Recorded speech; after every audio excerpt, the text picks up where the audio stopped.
আজকে রতুয়ায় চলে এসছে ঝুনঝুনি টোটোওয়ালা। দাদা যাবে? ওই আইসো উঠ। তো চলো শেষ থেকে শুরু করি। যেহেতু আজকে শুক্রবার ছিল, শুক্রবার করে আমি বাড়িতে থাকি, তাই দূর দূর থেকে ভাইরা দেখা করতে এসেছিল আমার বাড়িতে। একটু হচ্ছে আমি লুঙ্গি পরে আছি, আর ভাইগুলো আমার সাথে দেখা করার জন্য এসেছিল।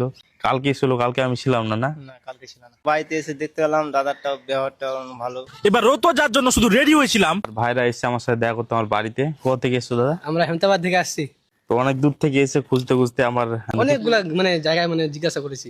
এরপর শুধু গাড়িতে চেপে বের হয়েছিলাম, আর আকাশে দেখছি মেঘ লপ লপ করছে, আমিও ঘপ ঘপ করে যাচ্ছিলাম। আমিও থামছি না, মেঘও থামছে না, দেখা যাক কি হয়।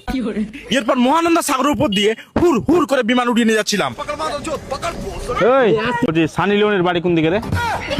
হ্যাঁ, সানি লিওনের বাড়ি কোন দিকে?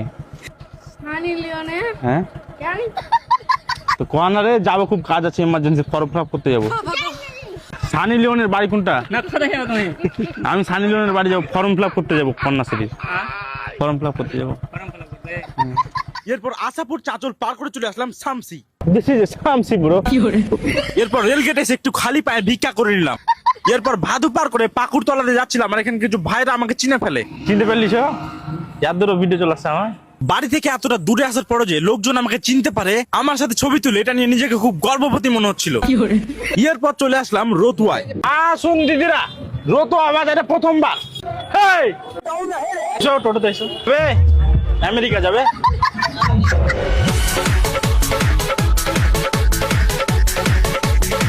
ও দাদা যাবে নাকি? রাশিয়া যাবো, রাশিয়ান দিব। এসো দাদা, হরেন নেই, একটু সরো, গাড়ি শুনতে পাচ্ছি না নাকি? ও দাদা